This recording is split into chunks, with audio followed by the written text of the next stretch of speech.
Dear students, मैं पीयूष कुमार त्रिपाठी स्वागत करता हूं आप सभी का अपने YouTube channel SCS EDU point पर।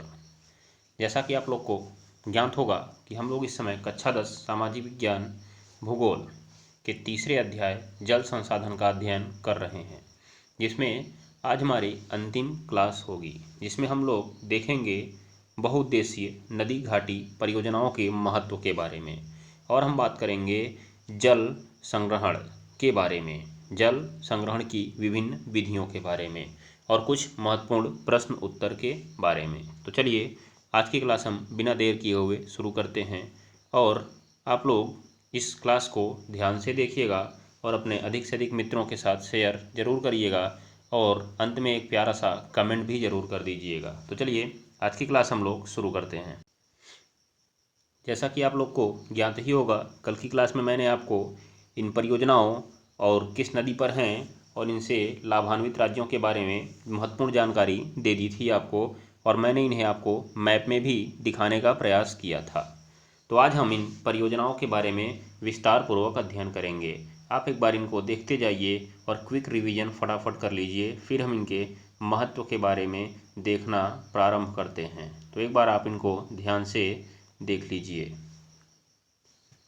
यहाँ पर देखिए, ये भी परियोजनाएं हैं जिनके बारे में आपको जानना चाहिए। अब हम परियोजनाओं के बारे में विस्तार पूर्वक अध्ययन करना शुरू करते हैं। तो चलिए, आज की हमारी सबसे पहली परियोजना है आपके सामने भाखड़ा नागल परियोजना। भाखड़ा नागल परियोजना, देखिए क्या लिखा हुआ है। भारत की सबसे बड़ी बहुउद्देशीय नदी घाटी परियोजना है। याद रखिएगा, भारत की सबसे बड़ी बहुउद्देशीय नदी घाटी परियोजना है। ये किन किन राज्यों के सहयोग से बनाई गई थी, इसको तो मैंने आपको कल बता ही दिया था, और ये कहाँ पर बनी है ये भी मैंने आपको बता दिया था। तो ये बनी है पंजाब में। कहाँ पर? सतलज नदी पर। कहाँ पर बनी है? सतलज नदी पर भाखड़ा नामक स्थान पर बनी है, इसीलिए इसे भाखड़ा नांगल बांध भी कहा जाता है।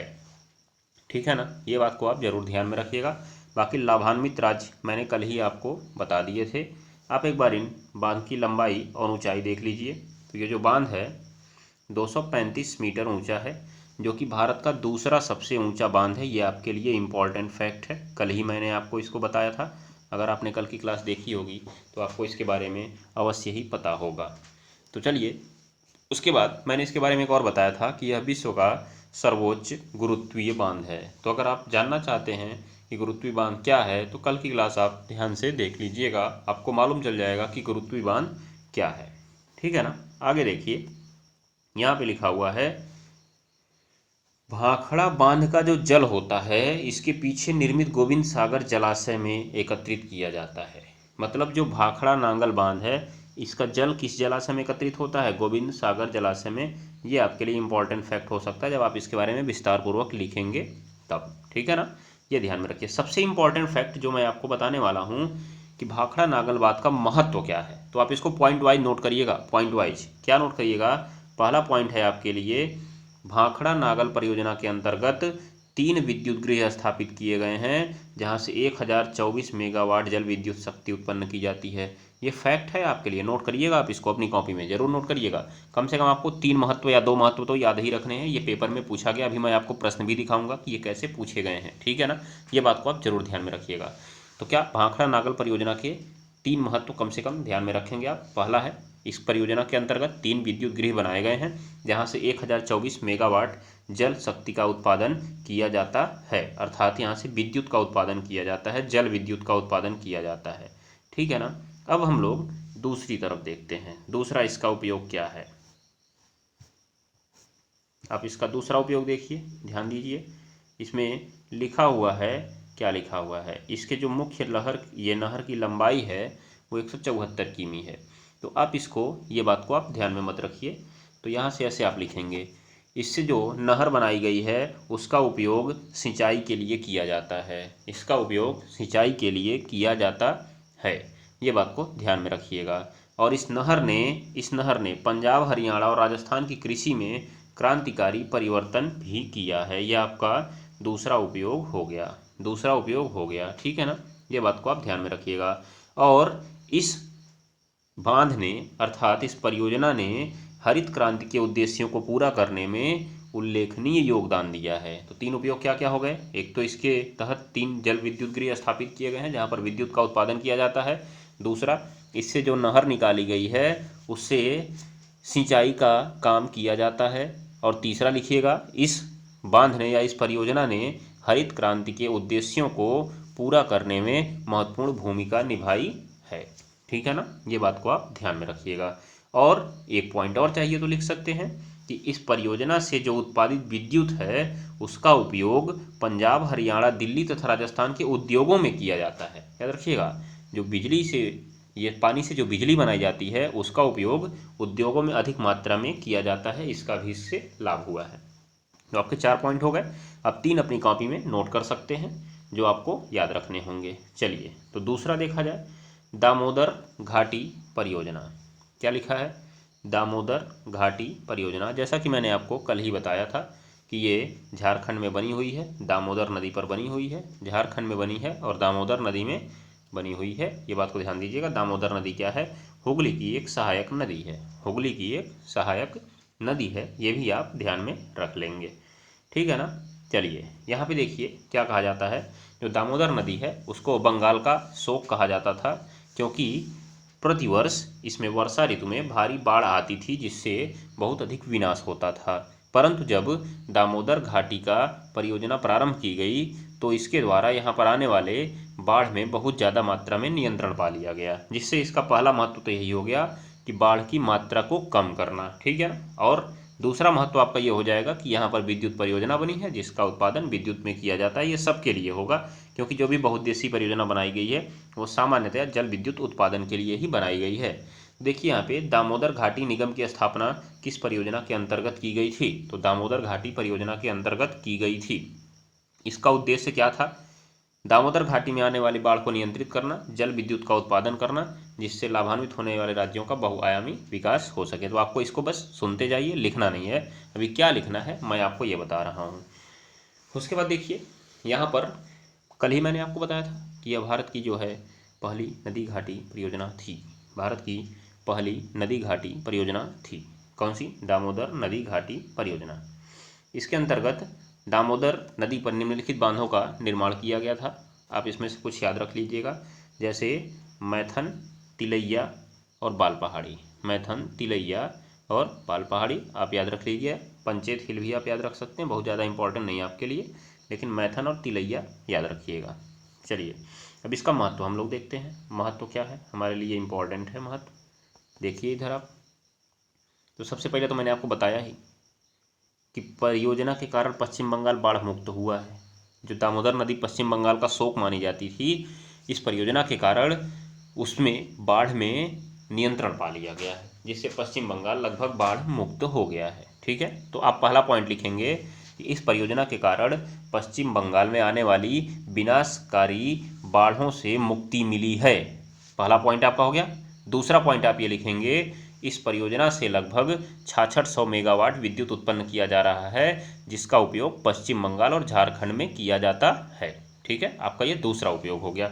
और आप तीसरा उपयोग लिख लीजिएगा कि इस परियोजना से मृदा क्षरण और भूमि क्षरण की समस्या से भी निजात मिली है।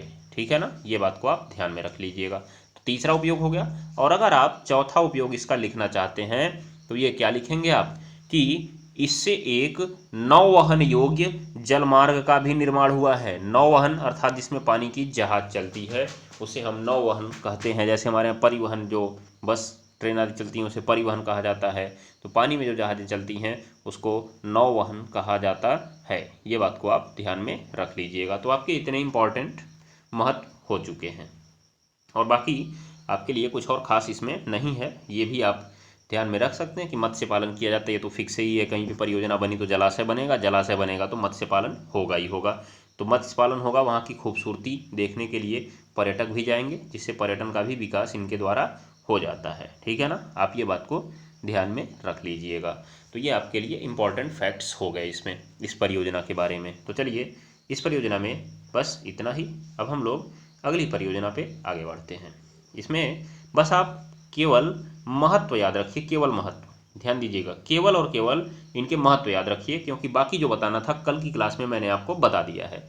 आज आपको केवल इनका महत्व ध्यान में रखना है। चलिए, तो अब देखते हैं हीराकुंड परियोजना, जो कि उड़ीसा में है। मैंने आपको कल एक कोड बताया था, मैंने कहा था आप पढ़ लीजिए, मऊ हीरा क्या था, हीराकुंड महानदी उड़ीसा, मऊ हीरा, ठीक है। और भाभी टिहरी भी मैंने आपको बताया था, टिहरी के लिए। तो चलिए अब हम लोग देखना शुरू करते हैं इसके महत्व के बारे में। क्या है इसके महत्व, देखिए आप यहाँ पे लिखा हुआ है, इस परियोजना के अंतर्गत 3 विद्युत केंद्र का उत्पादन किए या स्थापित किए गए हैं, जिनकी क्षमता 3.55 हजार किलोवाट है, अर्थात 3550 किलोवाट है। यहाँ से 3500 किलोवाट की बिजली लगभग पैदा की जाती है। उसके बाद अगला देखेंगे आप, दूसरा इसका उपयोग, इस परियोजना से 2.6 लाख हेक्टेयर की भूमि सिंचाई की जाती है। तो इस परियोजना से ऐसे आप लिख सकते हैं, मान लीजिए मान आपको न याद हो तो आप इस तरह से लिख सकते हैं कि इस परियोजना के द्वारा लाखों हेक्टेयर भूमि की सिंचाई की जाती है। और यहाँ पे आप ये भी लिख सकते हैं कि हजारों किलोवाट विद्युत का उत्पादन किया जाता है। अगर आपको नहीं याद हो रहा है तब तो मैं आपको ये ऑप्शन बता दे रहा हूँ कि आप ऐसा कर सकते हैं। और हीराकुंड के बारे में हमने देखा था कि ये भारत का सबसे लंबा बांध है, याद रखिएगा, भारत का सबसे लंबा, भारत क्या है, विश्व का सबसे लंबा बांध है। इसकी टोटल लंबाई है 25.8 किलोमीटर, 25.8 किलोमीटर, परंतु इसका जो मुख्य बांध है वो है 4801 मीटर लंबा, 4801 मीटर लंबा है, जिसे हम 4.8 किलोमीटर भी कहते हैं, जैसा कि यहाँ पे आपको लिखा हुआ दिख रहा है, ठीक है ना। ये बात को आप जरूर ध्यान में रख लीजिएगा। तो इस तरह से आपको हीराकुंड परियोजना का महत्व भी पता चल गया। आपको 2 महत्व मालूम है इसमें, यहाँ पे 2 महत्व लिखिएगा बस, बाकी ज़्यादा लिखने की ज़रूरत नहीं है।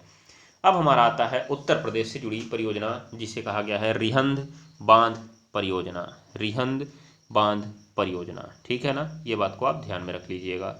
तो इसे गोविंद बल्लभ पंत सागर परियोजना भी जाना जाता है, अर्थात गोविंद बल्लभ पंत सागर यहीं बांध के बगल में बना हुआ है, ठीक है ना। ध्यान में आप रख लीजिएगा इस बात को।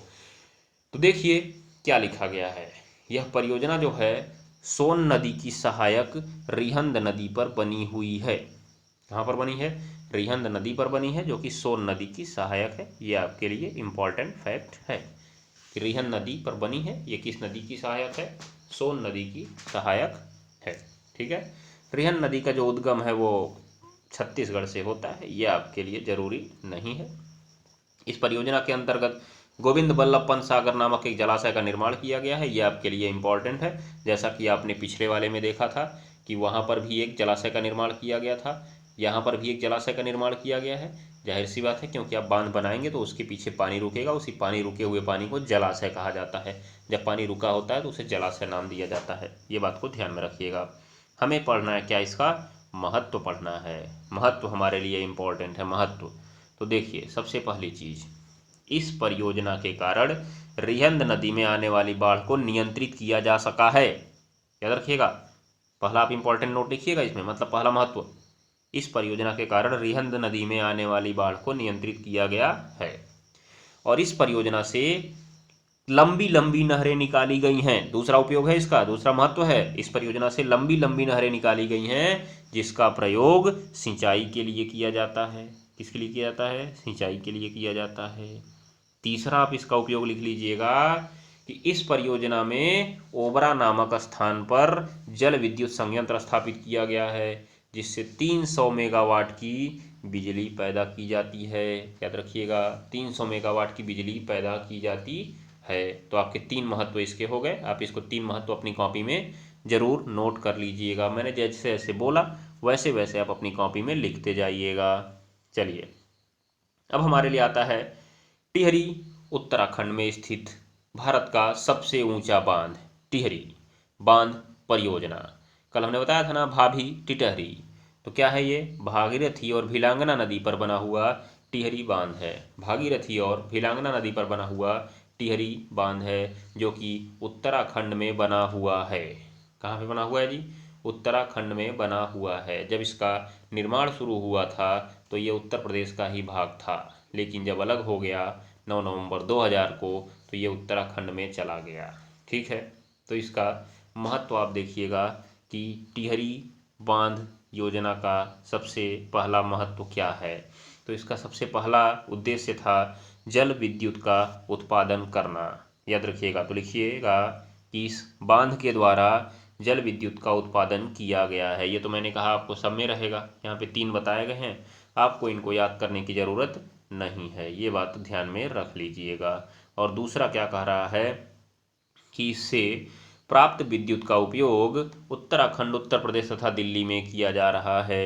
फिर क्या कह रहा है कि इस परियोजना के कारण गंगा यमुना दो आपके लगभग भूमि की सिंचाई की जाती है। गंगा यमुना दो आपके लगभग भूमि की सिंचाई की जा रही है। और इस परियोजना के अंतर्गत मत्स्य पालन और पर्यटन का भी विकास हो रहा है। याद रखिएगा, मत्स्य पालन और पर्यटन का भी विकास हो रहा है। तो 3 उपयोग आपके इसके मिल गए टिहरी बांध परियोजना के। फिर आप देखिए नागार्जुन सागर बांध परियोजना।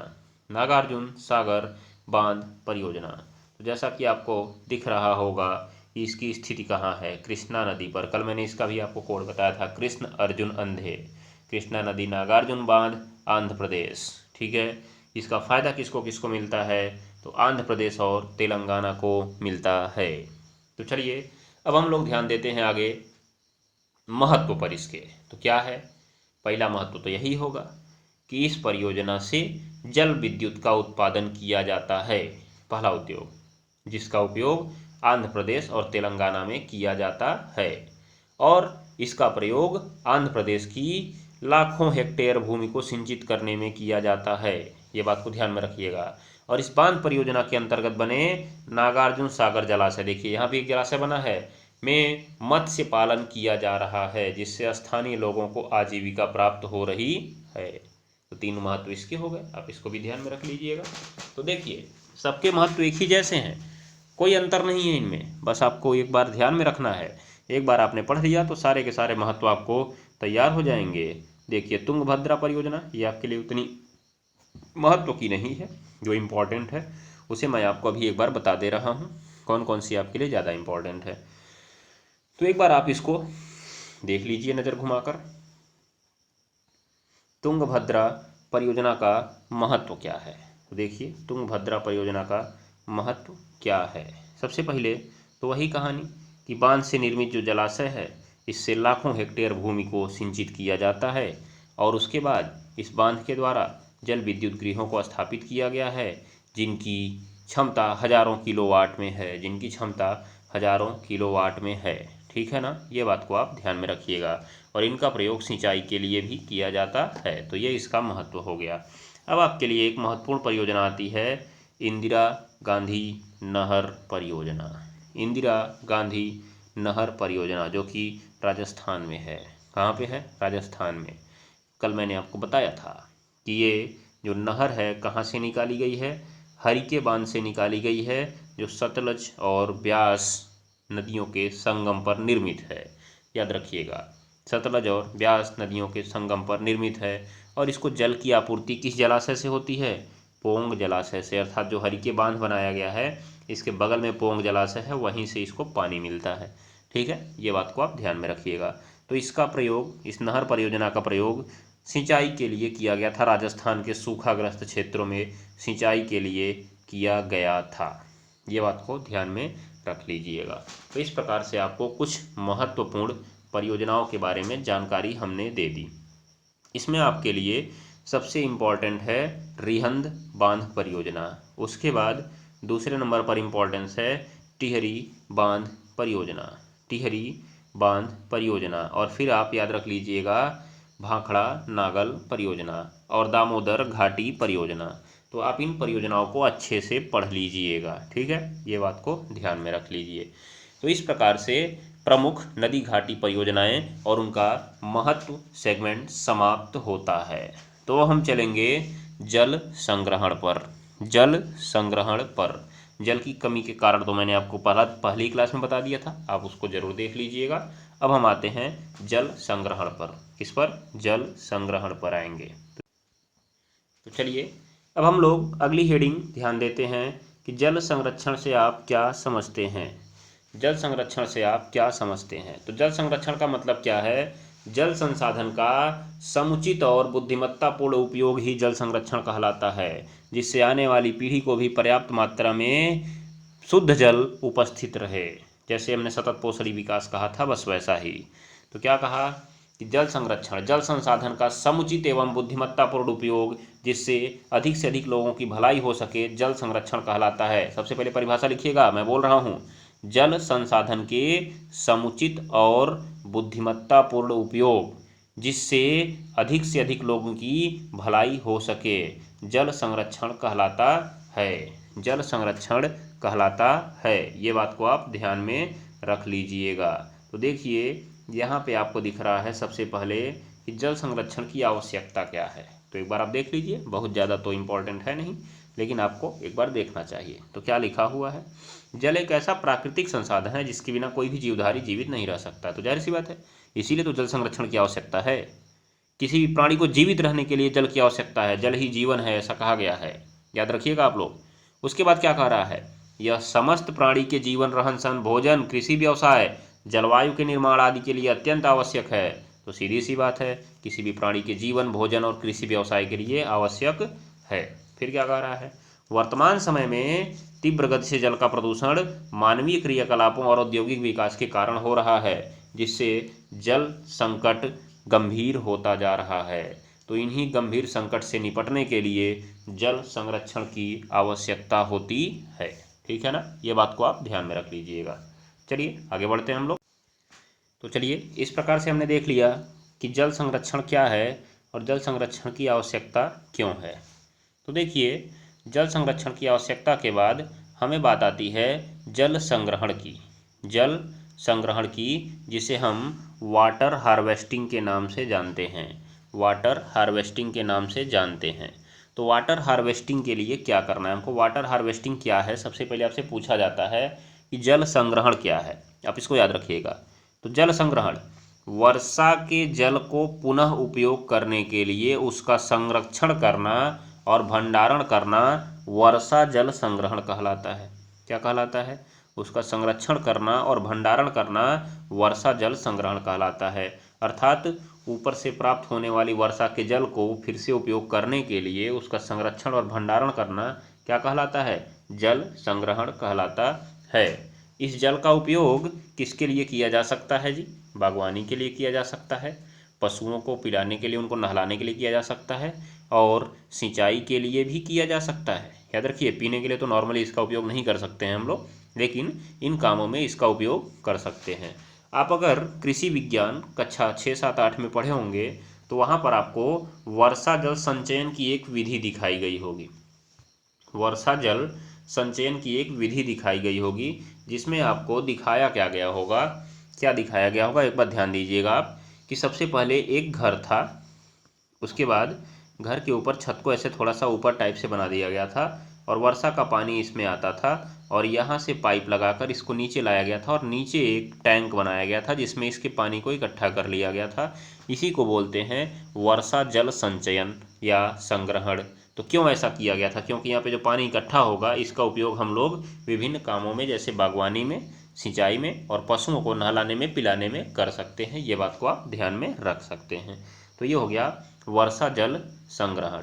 क्या हो गया, वर्षा जल संग्रहण। अब देखिए यहाँ पे हम लोग देखते हैं कि वर्षा जल संग्रहण का उपयोग कहाँ होता है।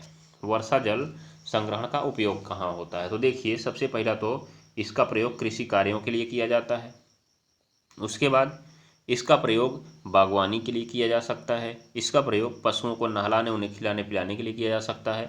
और अगर हमारे पास पानी नहीं है तो हम इस पानी को शुद्ध करके पीने के लिए भी प्रयोग में ला सकते हैं, अर्थात पीने के लिए भी इसका उपयोग किया जा सकता है। और उसके बाद ध्यान दीजिएगा, उसके बाद अगर हम अपने घर के ऊपर जल का टैंक बना देते हैं तो वो कमरे को भी ठंडा रखेगा, तो ग्रीष्म ऋतु में गर्मी से भी राहत मिलेगी। तो वर्षा जल संग्रहण का ये भी हो गया। अब देखिए यहाँ पर नीचे कुछ प्रकार दिए गए हैं जो कि वर्षा जल संचयन की विधि कहलाते हैं। अर्थात जैसे मैंने आपको एक बताया उसी प्रकार से देखिए यहाँ पर कुछ और हैं, ये आपके लिए इम्पॉर्टेंट हो सकते हैं। कैसे, जैसे पूछा जा सकता है खादीन और जोहड़ से आप क्या समझते हैं, सवाल आपसे दागा जा सकता है। याद रखिए, वो बंदूक लेके एग्जामिनर बैठा दाग देगा आपके ऊपर। क्या दागा जा सकता है? खादीन और जोहड़ से आप क्या समझते हैं? तो सबसे पहली चीज, खादीन और जोहड़ क्या है? शुष्क और अर्धशुष्क क्षेत्रों में वर्षा जल एकत्रित करने के लिए गड्ढे बनाए जा सकते हैं, जिससे मृदा को सिंचित किया जा सके और संरक्षित जल को खेती के उपयोग में लाया जा सके।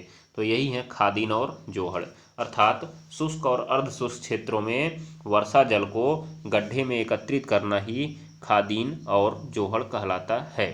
ठीक है ना, ये बात को ध्यान में रख लीजिएगा। तो राजस्थान में देखिए इन्हें खादीन कहा जाता है गड्ढों को, और अन्य क्षेत्रों में जोहड़ कहा जाता है। ठीक है ना, ये बात को ध्यान में रखिएगा, मतलब जो गड्ढे बनाए जाते हैं उन्हें खादीन या जोहड़ कहा जाता है। और फिर देखिए छत वर्षा जल संग्रहण, ये तो मैंने आपको बता ही दिया कैसे करना है, पीछे ही मैंने आपको बताया। फिर टैंक देखिए, वही बात, टैंक मतलब वही गड्ढा, भूमिगत टैंक है, नीचे ज़मीन में गड्ढा बना दीजिए, वहाँ पे पानी एकत्रित कर लीजिए, जैसे हमारे यहाँ तालाब आदि होते हैं। उसके बाद बाढ़ जल वाहिकाएँ, तो क्या लिखा हुआ है? बंगाल में बाढ़ के मैदान में लोगों ने अपने खेतों की सिंचाई करने के लिए बाढ़ जल वाहिकाओं का विकास किया। जैसे मान लीजिए ये नदी है, तो यहाँ का बाढ़ यहाँ तक आ जाता है, तो यहाँ से उन लोगों ने नालियाँ बना दी, नालियाँ, और नालियाँ बनाकर अपने खेत तक लेके चले गए हैं, जिससे बाढ़ आता है तो बाढ़ का पानी खेतों में पहुँच जाता है और सिंचाई का उपयोग हो जाता है। जैसे आप लोग देखिए, आपके यहाँ अगर नहर से सिंचाई होती है तो नहर सिंचाई में भी ऐसा ही कुछ होता है। जब नदियों में बाढ़ आती है तो वहाँ से नहर से पानी पहुँचता है और नहर का पानी हम लोग खेतों में यूज कर लेते हैं। तो कुछ ऐसा ही है, नहर का माध्यम ही है इसमें। फिर ये गुल या कुल आपके लिए इम्पॉर्टेंट है, गुल या कुल आपके लिए इम्पॉर्टेंट चीज़ है, ये आप नोट कर लीजिएगा अपनी कॉपी में। एक खादीन और जोहड़ नोट कर लीजिएगा और एक गुल या कुल नोट कर लीजिएगा जरूर अपनी कॉपी में। क्या है? देखिए, पहाड़ी और पर्वतीय क्षेत्रों में लोगों ने वर्षा का पानी, झरने का पानी, जैसे गुल या कुल को एकत्रित करने के लिए मोड़ चैनल बनाया था। उदाहरण के लिए पश्चिमी हिमालय, हिमाचल प्रदेश, मतलब इन्होंने क्या किया, जैसे झरने का पानी ऐसे तेजी से गिर रहा था तो इन्होंने यहाँ पर एक ब्लॉक बनाया और उससे पानी को इधर मोड़ लिया। ठीक है, तो उसका प्रयोग इन्होंने पश्चिमी हिमालय क्षेत्रों में खेती के लिए कर लिया, अर्थात पहाड़ी क्षेत्रों में खेती के लिए कर लिया। ठीक है, तो ये आपका गुल या कुल हो गया।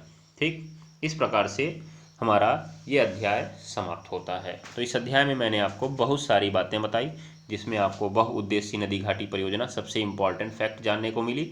उसके बाद आपने देखा कि जल संरक्षण क्या है, इसकी आवश्यकता क्या है, और जल संग्रहण क्या है, इसके लाभ क्या क्या होते हैं, और यह हम किन प्रकारों से कर सकते हैं। और साथ साथ हमने ये भी देखा कि पृथ्वी पर जल किस प्रकार और कहाँ पर किस रूप में उपस्थित है।